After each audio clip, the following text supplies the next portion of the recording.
Action. Over. Welcome to another episode of Kanasin NSC. Sen TV the Frontier Manipur na putok saba episode sida akoy anirak shuwana akoy gi inakta lebi si akoy gi JNU gi Center for Studies of Social Systems akoy gi Professor Angomcha Bimol Akoijam, who needs no more further introduction. Aduga ngasi oza interview sida ay hapitang ay experience masamta lijarake. How kiba numit marini gi mamangda akoy gi paumi team amaga ay sasu yauna akoy lema khongi area sida bunkers ma'am akoy gi thugaiba police amadi army ga punna a joint exercise at peace initiative lema khong leiba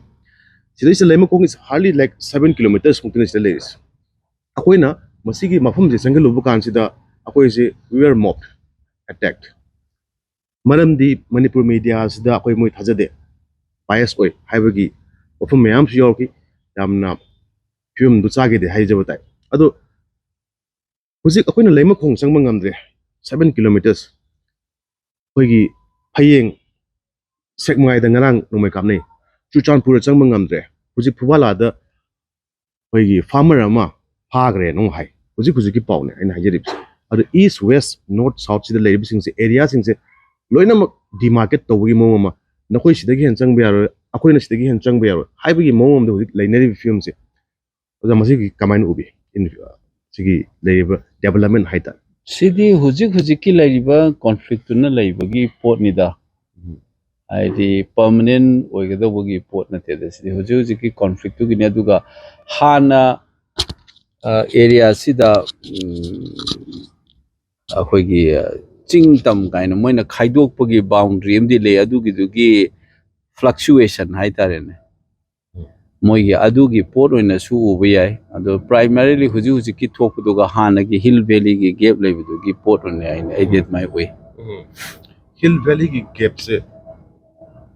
kamaina how this will be a hoigi future da sigi demarcation se adum leido man bibra haibadi chuchampur da mai sangba yadaba BJP ki program ma togi hoigi go to the hills ina go to the hills program se the BJP ki policy da high se akhoi sing amadi tamgi nakshin na ba adugumba sinba policy mani says go to the hills have kansi hujiti all the cookies have gone to the hills cookie imta imphal leitre tampak ta leitre haijabatai nei haidai tawde kya mukum le kara wai de lege di akhoi hyper khangjadre but leiramba yawe area se krai de lege dage lei hai sidi akhoi new chekon da leiri hai new nembulen da lei hai ko ado moina propaganda ni lawi aidi propaganda ni di moina akhoi gi separate administration autonomy phangnaba the geography da natre territory khata da khaidok pa da te mi chu khaidu e haibudu da yana ba wari oina wi aidi moi rom dei di singnong gi chanta pa di maitai loin tan thore ai dum di yabi ai aduga akhoi rom dagi loin chakre du yaro de akhoi di apun ba ina leiba saklon manipur gi apun bai sakta mai lei da akhoi di moi gi exclusivist oiba moi khakti gi oiba gi wakhalon haitara adu ma pokta bina ai gi mota di koi Manipur da leiba Imphal da leiba tamne khangnai sida di dum leisu leigini matung sum leirakini kuki gi war khatana tana jat chunaba dum leirakani khoi di my natural oiba pone aduna moi gi dagi clean tokhoki bai wani moi propaganda da yana na ba khorum de su sakre haira di yare duna akhorum nan chatti hai moi di khudi thang nong tok doine basum noina tan thorak pani khoi da di loin tan thok bai wan nati haibum leiram moi da moi na pamjari ba pot da kochi me yela sum yai ba gi ta ba wane ba aduna moina kochi do lokthoga o ma kharam da su akhoi kukim te leitre akhoi rom de su mai te leitre na haijan bai wane akhoi da di leigini moi rom de tan thoki ne aduna moi gi exclusivist agenda ne apun ba leiba gi saklon jawda ba gi pot ne ba du di adure Manipur gi saktam kai bi yaro haina ima singna maira pai bi singna khulaw law kan se da chalibi sing se hujiki leiba hanegi status quo ma leiba koiching tam nungsina leiba se sigi film se adum hajal lakhini haina khanbi brana traga the mirror is broken hujik masi mingjen nama kai gre samin makar wani samin ta gu su matam gyam changni haibagi kari si matang sta adu di le adu si moina de yar roi kolor adum de hai sini politics ki wani sidi chahi cham chani strange relationship idea relationship patna leram so dum punna lemina give shi yawi ko aduna mai haisine mogi politics su yana na bangang wa wane ba lemina ba yaroi kholoi ga se ko aduna hujik thoi bi irang sine budi sounding ba pen da ba madugi scar aitra madugi dakpham di dum leirani khare budi ko aduga dakpham leire na da na sum I thokna leini du di leiroi ba haksang da sokpa apun ba yawsu ocean gi ba yawi dana adu dakpham lejaba ni ocean gi ba di ocean la kani matam changbe ai chang da ba yai ko musmain sum leibe ya pun aduga adugi scar amadi leini magi dakpham amudi leirani adudi kokpa yaro aduna dakpham duna laina oi gadra o heloi drai du di akhoi khuta leib ana punna leimina ge kedo we yaro jon mogi politics se leimina ning da bagi leibe yaro haibe wane ba akhoi leimina si pulap leimina si akhoi manipur ge saktam kai be yaro haibe khoi da di accept tau ta bane di dakpham di leini di hai tam ni funaram ni na hanaram ni na ko dakpham di leini do dakpham duna laina ma ko hen ni hai du di akhoi khuta leba politics is the art of possibilities hai na duna political issue ni si de duna si possibilities ni rule out to ga pon de pulap leimina na ba hosu onaga dam ni o ju oi ni dun oje khoi mathak ta pai je oja helicopter ne makhon tabiri je so sigi helicopter gum se no model chali se helicopter se yamre adagi routine flights adagi tongan ba army personnel security paramilitary mathak ta tabiri je mathaki helicopter pai gre se adana masigi se Manipur has become heavily militarized akoigi security advisor na high with the 50,000 troops amade 10,000 para has been pressed into action Manipur hojik leiribs deployment tawse sida mafam toriba akoigi irang sing sida makoigi presence se iu da wa haitare akoi zum khajaba da aina chatpa kanse ujaba kanse di leiriba force sing je krai jakhrano jaga da moi dum thamgraba camp sing sida aduga moigi deployment tawdrisi kari asuk yama force aduga akoigi state ki force 25,000 30,000 force am leijare masigi sida thajan da bi tuminna thamma kan sida leirisi kinama sum yengeb jala kari kanmi si matang adu ni sukcha or bi india gum smaina communal class ma faidam tor podal lefandri se si achoba posakama ta ine bese lefan ge din han 48 hours manung de pungni funi pan manung de loin to on besu ya ba sang of the hafta manung de dum irang je santai na ya ba pot ne ba ko ja tha le ha ya du ga sum to le sin tak ai gi mo matung na di ko akoi gi government se indian state hai tare ko indian state se conflict si digi moi se party mo oi ra bra sinaina aina hanga ka doi de conflict si cookie na ga khakta na tre sorry cookie na lawribo group siga maitai khakta na tabida ko indian state itself is you conflict si the part mo oi ra bra party mo oi ra bra hai ba wa na ma thole ba si da sida adding to that ozara adu gi matang do ai kitang supplement tawjarake ai gi experience tagi nahan aina koina numit khani mamangda chewlani gi mamangda torbung haibasida mafam sida yamna chouba akoi gi car bomb ma pokhai gi car bomb si scorpio ma chuchanpur side omdagi thodorok pani na hai akoi jum phang pawda but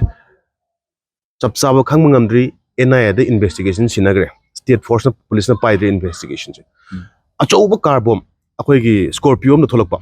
scorpio si su pungkai kaire pungchai chaire macha thokre haibadi car gi body sina splinter oi bai tar yopi koi bullu gi mohta car sina oina bom oigre aduga amunga ina akoi gi makha si su crater ma koi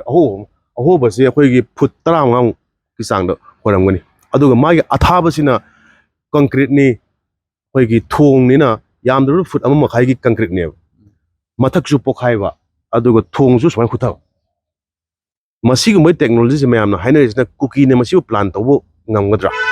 moina tori sing sidi akoi gi pipe ki bom gum da yopi kra hapa kana kapani khopani moina haibasi nongmai sema hiji tar ga su madu thak tu yona bom ge expert lairam godra moi marakta maitai na oira maga na what purpose kari oini maitai su laigadra cookie da su laigadra ani makta amu oira men no lobiro ado why kedo bugi no moina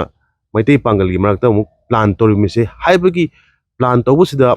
angang humdra madrasa da chatlingai sida tholak pada pokhayak pane moi mani chue ani mana huji kari phemda leibno khong yam lun leiri ada adugumba incidents adagi atopa mana chekonda RAF personnel ahum amadi miyo emaga punna makoina kabuina leibam from mai tharme thaba horme Muslim Pangal Matai Pangal amana sayon ma dukan amada sigumba involvement of rapid action force adai hujik leiba bomb asoba car bomb sinaga koi Matai Pangal mataga pokhai haliba pokhai hangi haita gari Matai makta pokhai han masui or kuki makta pokhai hangi je atopam tauta gari so ozano haibi third akoi gi deeper state ama double doctrine kana leiriba mayam gi chaos to honba adagi moi makta adum kuthongna halakan sida extended on thamba sigumba gi kano haitare controversial oiba ofum singse oja hojik tang makha tang tabiro no ai da habidi langi bom ga ne sarkar na thingjan ge na thingjan da ne moi gi non action sa action no na urak pai wa naina non action itself is na action aduna moi party oira bra haisine ba moi na thingjan ge di thingjan la dun thingjan ji si di irang je sathana na bagi macha ma sem ta ra mine irang je sathari bi da madu sathana ba silim na party oira bra haibagi wane aina haibadi moi non action itself is making this conflict continue, this violence continue. Not wrong. But some masi hincha je chatha li sina di moi na chatha da na ba thingi ding amam dong ni moi na sum thingjan da na chatha lab ni na chatha li ba si da moi ju yaw re hai ba gi wan thok tu gi wan ni adu gi achobo question am thok le hai ba ni asuk yam na security thajal le hai re ko adu gi wan ni ai na hai ba di atopa ma da na nang no ji hai re du na ngasai gi bom kari kara kai je kana na taurino karamba group na nang na hangai bu question du di adu gi question du capacity leibra leitabra pusalaga kairam mi jaga sin ta ai je kana no masi na hawai koi gi amarom da hairaga mi ama hatlaga koi gi thaina leigidaba MCS officer kishan gi matang da tawna gi do jaga amada hundom na jaga amda hundom hat pana topam da hatlaga ai problem thokna ba silibra ningjang ngawra kuki gi village me manak da fangi kholin tawna gi bedo adun maina si journalist noina hangai du mai hanga kane bu masana sigi bom je asuk na powerful bom je kana na pusalai no kadawai no mafam je kairi maram na kari gi no aduk an leden bom leden or vehicle amana security na paile re lambi du dai du da kalmaina karai de gi changa ino ha je sigum pot mayam jine ba akoi yam langi ngai marak si dai je yamna luba question thok lai se khoi da sine ba khoina nungai tri se kadi gi no sine ba lefan ge be habi muta irang je lefan da bi da tawdana na ja thok lai be sine khoi da chingnan ba nungnang ba pohan ba ko wakhan da nang na ngai bu question se sigum ba sine ba khoina akoi politician singjina arigi akoi journalist lai riba activist man jin sum se hangbom to enoi so hangai singai ne adugi wani dai hai but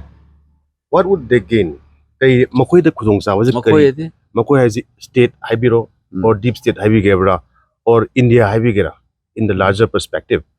adudi masana inga ngale ani je taptai khana laga idi koi gi English sa hairaga na to kill two birds with one stone naina ko lalhobagi irang se loisan na bagi silibra haina na tegi Nagaland gi su frontier gi autonomy tali Nagaland su no su naga kamu su no su adai su pulo yadre no to osidai de territorial council am semage kuki gi su pirage maitai no gi su kaino kai pi do wa kaina hairaga poche loisan na ba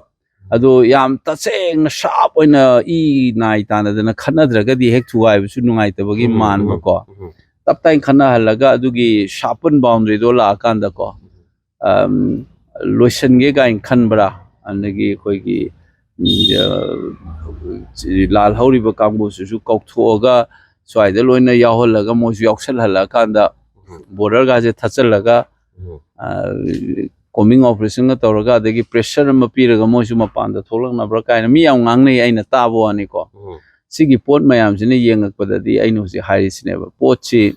chumnagi kuki ga maitai ga khana ba khakte pot na treba tawri si ani du khaktang war mading na han lepane adugi pot ni daina urei se there is something more than what meets the eye habagi aduni aina so he khai si tawri sumnagi community ani ka khanabagi poti natre adu ozana haibasu ama tajare akoi communal akoi gi polarization haibasida thokpa taragadi political gain amadi adum laigini haibam ozana he habiba kana tai. So do you think that the Indian government or anyone, a third party, is going to gain? Adu ki gain ni kaino amana separate administration phangani phangadi copy ra moina piradi haina lowi wani adu mun phangadi gain oizare na adu hek nuandagi hek khana bahor ko dagi separate administration ni sum haire jini wanga so na kana koi kangbo na violence elephant je peace am talak sine je hek hawo nong ni de hor ko moi de sungai hair kidram ne ba kangbo de separate administration sum tawlai kram ne ba mana nga sai ga du mani Indian state ki so conflict armed group ki conflict ka lei me am ji solve tong no problem khula ai moi no season ri ba na khan ba mai dei gi oina de akoi puna lei mine se hai ba khoi gi oina de ai ne khan jab de thoi bi rang ji da khoi gi gain leite ane akoi de di akoi ji di victim gi type tor ka do ne ba la sa moi gi gain do phang no hon of da khoi ji oina khula ai season na gi type to ko adu gi mo lei ai ni u ba da cookies na haire se makoi gi di khoi gi zalengam khoi gi promise le nama pula pujin lasi akoi gi atopa gi framework agreement ainam chilare zalengam ngai di Manipur khakta nate loina Bangladesh Myanmar Mizoram no yaw do ni hoi adugi somda Chuchanpur gumba side chidi masigi possibility ama because Myanmar ga dum samnaraba area amane amom dai kandade adugi oina yengba su yai yade haibina tenang haidu su adumane yengbu su yai aduga marak si the separate administration guys psychiatry da haraga halfway home in lay mental asylum mental hospital lagi thador ga yum da direct thajanda ba marak ta ba hospital maksunata ba yum junata ba da community gi leibam masilaga moi dai tholo kambu singduga leina ba marak ki halfway home ai se ko adumaina separate administration je jalengam ga yodinga gi marak ki goal lu phang gi marak ki arrangement amoina lobu gi adumaina yeng mieng su yeng ba yai inang hai dumaina suspension of operations ju haibigre koi chief minister na amok we are going to revisit all the moi khoi leiba tongan ba policy programs sing si tawning haire unified command loina na marak sida khoi gi ozagi sida ai personal question ta hangjage mayamna handak ozagi interviews me amu ujare sidai sida ozari thole mayamna su hainari frontline professor kaina khoi me am marak ta su haibin me oza khatane hai khoi gi irang makta khoi gi kapna bo jaga da oza academic amana professor na sala kan chatna yengna torse appreciation jam lai me am dagi adu masigi oza da leriba imalai ba nungshibagi khoi feel nationalism patriotism gi pot ama leise atopa academic swide leriba localized academic sing sida moina tumin len khabibra do you think they are being khoi silent on this aduga moi thaudang se pangthuk tari krai ba pangthuk ta kana swai ba pangthuk haningi haibagi ofam ozagi mot opinion da mi gi wani da chawba sida aina dum maya mimang da phong na tholok tra su dum tawba mi aina khangbu su lei Manipur gi oza mar ta su ko aduga hoi public ta thoga ngang gi mathau ta ba gi po su lei aina ngang ji mathau ta ene khata ngang bai wan ti isa ta phaurak pu dum ngang ba gi wan kaino da I intellectual must speak truth to the power in haibam level ko silence is not an option adugi wani koi residi nang aina thaina aramam somarendra memorial lecture pi the one of the major theme aina da ngang is the silence ki matang silence si tawdaba fai ko and intellectual must speak truth to the power haibin ngangbam thueba ko adugi sense of responsibility amti lai isada adu natana maru oina ingonda di isada phawdu gi wani moina tawreiba pot oida padaba mayam ngangjaliba pot todaida tabada waba haitar oida padaba su ngang lairedana koi resima kapnar ani kapnar ga community amna ta ot pe type da ngang laire adagi laifam thugai haire maitai gi kawhu da tawrmi ba thangjing kahan gi driba mayam na kanam te ta da gum taw adumaina one sided story thola ku da ta ba warak pado aduna su ai adudagi suni maruina ina ngang ba horeise ꯑꯗꯨꯒꯤ ꯄꯣꯠꯇꯨꯅꯦꯅ ꯈꯜꯂꯦ ꯑꯗꯨꯒ ꯃꯅꯤꯄꯨꯔꯒꯤ ꯑꯣꯖꯥ ꯉꯥꯡꯕ ꯉꯥꯡꯗꯕꯗꯤ ꯃꯣꯏ ꯃꯁꯥ ꯃꯁꯥꯁꯨ ꯂꯩꯔꯦ ꯃꯣꯏ ꯃꯁꯥ ꯃꯁꯥꯗ ꯄꯨꯕꯅꯦꯅ ꯈꯜꯂꯦ ꯀꯣ ꯃꯣꯏꯅ ꯉꯥꯡꯒꯦꯔꯥ ꯉꯥꯡꯉꯣꯏꯗꯨꯗꯤ ꯃꯣꯏꯒꯤ ꯃꯁꯥꯒꯤ ꯃꯊꯧꯅꯦ ꯑꯗꯨꯒ ꯑꯩꯅ ꯈꯪꯕ ꯃꯄꯥꯟꯗ ꯐꯣꯡꯅ ꯊꯣꯛꯂꯛꯄ ꯃꯤꯁꯨ ꯂꯩꯔꯦ ꯑꯩꯈꯣꯏꯒꯤ ꯑꯥꯗ ꯃꯔꯨꯑꯣꯏꯅ ꯃꯄꯥꯟꯗ ꯂꯩꯕ ꯃꯅꯤꯄꯨꯔ ꯑꯣꯖꯥ ꯉꯥꯡꯕ ꯌꯥꯎꯏꯀꯣ ꯑꯗꯒꯤ ꯁ꯭ꯋꯥꯏꯗꯁꯨ ꯑꯗꯨꯝ ꯀꯟꯁꯔꯟ ꯂꯩꯔꯒ ꯃꯅꯨꯡꯗ ꯇꯥꯟꯅ ꯈꯣꯠꯅꯕ ꯌꯥꯎꯕꯁꯨ ꯌꯥꯎꯏ ꯃꯣꯏꯁꯨ ꯃꯄꯥꯟꯗꯒ ꯊꯣꯛꯂꯛꯄꯁꯤ ꯏꯟꯇꯔꯅꯦꯠꯀ ꯕꯦꯟ ꯇꯧꯕꯁꯤꯒꯤ ꯑꯣꯏꯔꯝꯕꯁꯨ ꯌꯥꯏ ꯅꯠꯇ꯭ꯔꯗꯤ ꯍꯦꯟꯅ ꯊꯣꯛꯂꯝꯕꯁꯨ ꯌꯥꯏꯗ ꯑꯗꯨ ꯋꯥꯕꯨꯗꯤ ꯃꯥꯒꯤ ꯑꯦꯠ ꯗ ꯑꯦꯟ ꯍꯧꯖꯤꯛꯀꯤ ꯍꯥꯏꯔꯤꯕ ꯑꯩꯈꯣꯏꯒꯤ ꯃꯥꯔꯇꯤꯟ ꯂꯨꯊꯔ ꯀꯤꯡ ꯖꯨꯅꯤꯌꯔꯒꯤ ꯋꯥꯍꯩ ꯑꯃ ꯑꯣꯖꯥꯅ ꯅꯍꯥꯟ ꯍꯥꯏꯕꯤꯒꯨꯝ ꯇꯧꯋꯦ ꯑꯩꯈꯣꯏꯒꯤ at the end we will not remember the words of our enemies but the silence of our friends ꯍꯥꯏꯅ ꯑꯗꯣ ꯑꯣꯖꯥꯒꯤ ꯃꯔꯨꯞꯄꯥꯡꯁꯤꯡꯁꯤꯁꯨ ꯑꯣꯖꯥꯅ ꯈꯤꯇꯪ ꯑꯣꯖꯥꯁꯨ ꯉꯥꯡꯉꯤ ꯃꯌꯥꯝꯁꯨ ꯉꯥꯡꯕꯤꯌꯨ ꯄꯨꯂꯞ ꯉꯥꯡꯃꯤꯟꯅꯁꯤ ꯁꯥꯏꯂꯦꯟ ꯑꯣꯏꯕꯤꯅꯨ ꯍꯥꯏꯕꯒꯤ ꯄꯣꯠ ꯑꯃꯅꯤ ꯑꯣꯖꯥꯅ ꯊꯝꯕꯤꯔꯤꯁꯦ ꯑꯗꯨꯒ ꯍꯧꯖꯤꯛꯀꯤ ꯗ ꯋꯦ ꯐꯣꯔꯋꯥꯔꯗꯁꯤꯗ ꯑꯣꯖꯥ ꯑꯩꯈꯣꯏꯒꯤ ꯃꯁꯤꯁꯤꯗ ꯑꯃ ꯊꯝꯕꯤꯔꯝꯃꯣ ꯂꯣꯡ ꯇꯥꯔꯝ ꯑꯃꯒ ꯁꯣꯔꯠ ꯇꯥꯔꯝ ꯑꯃꯒ ꯑꯩꯈꯣꯏꯒꯤ ꯁꯣꯔꯠ ꯇꯥꯔꯝꯗꯗꯤ ꯅꯍꯥꯟ ꯑꯩꯅ ꯇꯥꯖꯕꯗ ꯑꯣꯖꯥꯅ ꯍꯥꯏꯕꯤꯈꯤꯕꯗ quoting you first is to ꯑꯩꯈꯣꯏꯒꯤ ꯏꯟꯇꯔꯅꯦꯠꯀꯤ ꯑꯊꯤꯡꯕ ꯊꯝꯃꯤꯁꯤ This one of the immediate action ꯑꯃ internet ꯊꯤꯡꯖꯤꯟꯕꯁꯦ right ꯃꯠꯄꯗ ꯅꯠꯇꯅ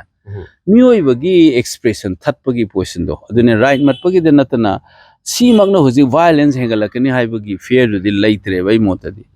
ꯑꯗꯨ ꯅꯠꯇꯕꯤꯗ ꯑꯩꯈꯣꯏꯒꯤ ꯃꯔꯝꯗ ꯀꯥꯇꯨꯛ ꯀꯥꯔꯟ ꯉꯥꯡꯉꯤꯁꯤꯡꯒꯤ ꯃꯤꯄꯨꯝ ꯈꯨꯗꯤꯡꯃꯛꯇ ꯃꯗꯨꯕꯨ express ꯇꯧꯕ ꯉꯝꯅꯅꯕꯒꯤ space ꯑꯃꯗꯨ ꯀꯥ ꯍꯦꯟꯅ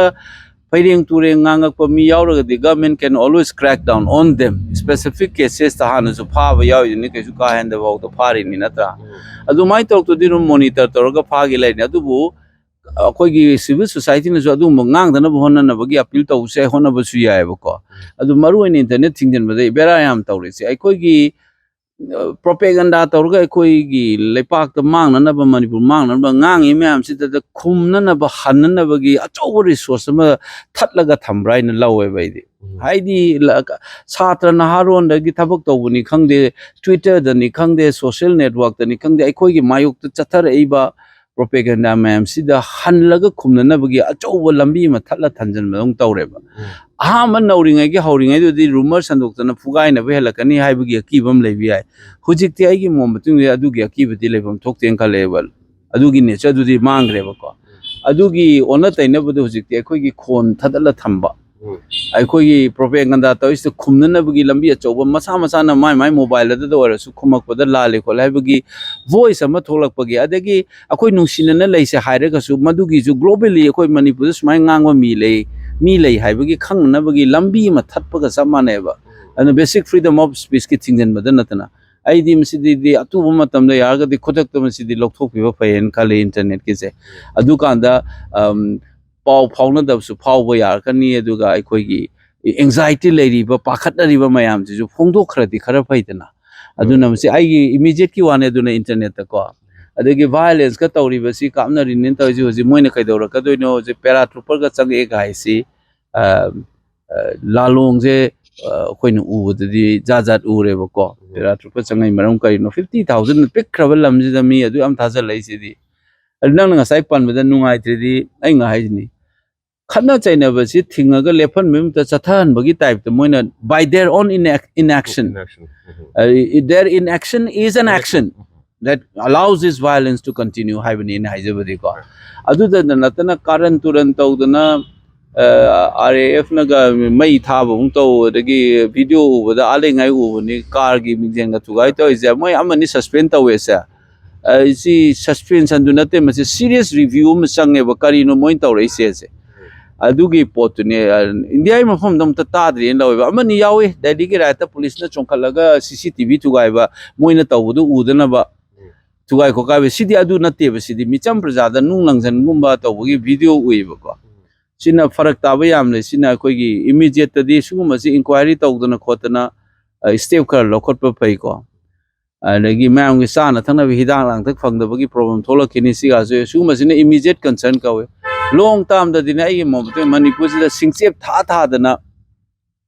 ꯊꯝꯈ꯭ꯔꯦꯕ ꯑꯩꯈꯣꯏꯗ ꯁꯤꯡꯆꯦꯞ ꯊꯥꯗꯅ ꯊꯝꯈꯤꯕ ꯃꯌꯥꯝꯁꯦ ꯁꯠꯇꯣꯛꯄ ꯑꯃꯒꯤ ꯄ꯭ꯔꯣꯁꯦꯁ ꯑꯃ ꯑꯩꯅ ꯍꯦꯛ ꯍꯥꯏꯗꯣ ꯏꯁꯥꯒꯤ ꯏꯆꯥ ꯏꯁꯨꯒꯤ ꯄ꯭ꯂꯥꯟ ꯇꯧꯕꯗꯗꯤ ꯑꯩꯈꯣꯏꯒꯤ ꯃꯤꯑꯣꯏꯕꯒꯤ ꯂꯥꯏꯐ ꯁ꯭ꯄꯦꯟꯁꯦ 100 yearsꯅꯦꯅ ꯇꯧꯋꯤꯗꯅ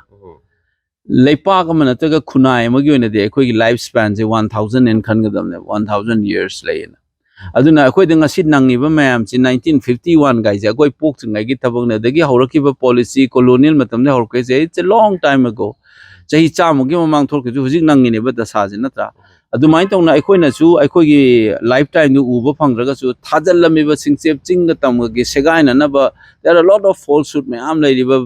valley is na kaino hill is na karino hill area committee hai is na kaino ching da tabu yai tadi abasi india dam ta tawda ba mong da tawrei ba pot me am sa masi gu ma mayam che khoi tap tap na masi gi singchep tha ge je si mi mai body da yengo ba singchep sum thajaladi discomfort dum leitam ne manipur da adu gi ne ba khoi da ja ja singchep thajalaga chinga tamga punna na bhona ba policy mayam je masi handok na ba gi process ma ho ga da ne ba so every crisis is a moment for growth is crisis is the crumble targa siu hai bina teba you should always take crisis as an opportunity for growth to realize your strength and weakness ai ason mana kaino ai gi pangan ai gi akan ba ai gi positive point na kaino negative point na khalaga anova manipur ma sem na gi opportunity in logadam ne si crisis so that key the na koi mang gore ga mang bu pa ya ba community na te ko mang ju mang wa su kui na chahi lising hen la ra ba khunai mane ta mut kan ga ju di lila gi wani oiroi ba adu oiroi hai se akoi gi action na ta ka dabni akoi na taw godab action sida thajan gi ba singche mayam je tap tap na satok na gi process ma ho godab ne ba nak tagi mi na ma tawre na react oi ba na ta ba we should set the agenda akoi na masigi tawna ba gi process ma change na khale adu gi process da politicians akoi gi MLAs ministers ki nam le jare civil organization am le jare as an individual I don't know what to say. Politicians they expect. Number one, lepak ki issue tholak pada participate to view individuated or license bigan ko community masen nuksina da ba thabak tawdana ba isa isa no na view kitang hek tawga akoi gi how adu da in heta tawigi attitude sit kok na ba akoi ju honggo pa mathok tai relationship is a two-way process ni mi ama khakta na honga ya ba ani makti gi honga da bane ba process to ko adumane isa isa da lepa ki issue thok da mayam gi da yaw ba angam ba contribution mental physical laidna loina mak to wi ai participate to wi isa gi responsibility isa da su attitude hong ma thok tai aduga lepa mi individual am to hom thok do aduga man le one must speak up aduna na internet has everybody has a space to speak up now adu thingden give the internet ai nungai je television meeting torkanda dias ka ba khaktana leader na te everybody should take responsibility ma gi space express to we ba akoi gi maram da lan ngang du sum thokna hona ba sidi everybody should take part hai ta re amana civil organization gi thaja ba jam yam le chang si handabra hangatpra ozai mot ke le akoi gi nature of civil society is the conflict center of civil society Miam the ging actor sunga tolk civil society sunate leader ne na swai the miam the gin nairaga miam ko khusam naraga miam the gi tholak panateba asidi anointed haitare ne ko hapak pogi leadership su yam yauri ba the civil society bagi meaning sa sumna gi CSO khakta sunate professional group labor doctor singi association ozagi association laikai gi club adige koi gi kariye ba singlu everything can be considered as a part of our civil society. Civil society are man CSO karakatang ulay reba. Aduna diyaro. Sige atopa civil society is active oibam chang. Adugi naina ba mayam dugi churning judagi common oiba mayam na prominent oiba thought process tholak pa dune ba koi na civil society ki space hai dui. Aduna mo political class the pressure pi dui ne. Akoi ki interest group amani ki wana teba sidi. Aduna civil society the nang handere edu de koi ki primarily ngasai conflict ki situation de associated with CSO se koi na civil society khaktang oina utain aduna ngasai gi irang na kitang namdharak pa ihou na kitang namdharak ka na moju mapangam play somni na batai aduga an active oiba civil society oige ta the professional class oza lairiba school oza ni kang di college oza ni kang di lairiba doctors engineer educated intelligentsia mayam community based organization nangi singlup tagi hauraga loyam se sigi mayam sigi naina ba ngangna riba mayam sigi tholak pamadu gi activity dune ba koina civil society activity hai du aroi ba question oina kitang tasan jarba kanda matam su lesilaktre akoi gi scheduled tribe ki demand am lere som the hill area na karino ozana haiba the hill state with hill areas ꯑꯩꯈꯣꯏꯒꯤ ꯁ꯭ꯇꯦꯠꯇ hill ꯂꯩꯕ but Manipuri hill ꯑꯦꯔꯤꯌꯥꯅꯤ hill ꯁ꯭ꯇꯦꯠꯅꯤ ꯃꯁꯤꯗꯩꯁꯤꯗ ꯑꯃꯨꯛ yes ꯑꯗꯨꯗ ꯀꯩ ꯁꯤꯗꯩꯁꯤꯗ ꯑꯃꯨꯛ ꯑꯩꯈꯣꯏ ꯀꯩ ꯈꯥꯏꯗꯣꯛꯇꯣꯏꯅꯣ ꯍꯥꯏꯅ ꯑꯣꯖꯥꯅ ꯏꯟꯇꯔꯚ꯭ꯌꯨꯗ ꯍꯥꯏꯕꯤꯈꯤꯕꯅꯤꯀꯣ ꯑꯩꯈꯣꯏꯅ ꯎꯖꯍꯧ ꯀꯥꯟꯁꯤꯗ ꯃꯁꯤꯁꯦ ꯄꯨꯂꯞ ꯁꯨꯞꯆꯜꯂꯀꯥꯟꯁꯤꯗ ꯑꯦꯁ ꯇꯤꯒꯤ ꯗꯤꯃꯥꯟꯁꯦ ꯉꯁꯥꯏ ꯑꯣꯖꯥꯅ ꯍꯥꯏꯕꯤꯈꯤꯕ ꯑꯩꯈꯣꯏꯒꯤ ꯐꯥꯏꯅꯦꯜ ꯑꯥꯎꯠꯀꯝꯁꯤꯗ ꯀꯨꯀꯤꯒꯤꯁꯨ ꯑꯦꯔꯤꯌꯥ ꯈꯔ ꯑꯃ ꯅꯥꯒꯥꯒꯤꯁꯨ ꯑꯦꯔꯤꯌꯥ ꯈꯔ ꯑꯃ ꯃꯩꯇꯩꯒꯤꯁꯨ ꯑꯦꯔꯤꯌꯥ ꯈꯔ ꯑꯃ the deep state is doing some inaction but they are actually doing action haibane there in action there is an action haibane adu oitagadi final conclusion sida worst case scenario haitare sigi hujik haiba punin basiga separation tawbasiga ozai mota tungana thamakpai film lebra tawtagadi hujik film sida kamai lakpe what should we be prepared for masin thambiram la ki akoi gi se chakthung phidung dare adagi aikoi se maitai na loina mak namdha na koi political right matle haragadi masi karai da no kadai bhawa chummi na naina bam changi moine heta haire na yabna taba adu su moida maran siraga tawna taba objective oina chakthung phidung dare je kari maram dagi no chummi bra chumdabra chumaga na kari maram dagi no adagi separate administration ta lai ba moina pam ge se si panthung na te ba si di pambai ne ba separate administration je panthung nate this is not an end this is a means to an end never adu moi gi end je karino da chakthung phidung dre adu da wa le ajina adu di chakthung phidung dre du ko na ba no gi separate administration na ta ba atopa pambai amanda gi tawraga tawba yadabra hai ba pot ma khoi thangjan mam change ba sum gi react tawba na tana akoi se maroi na maitai se akoi se proactive oigan de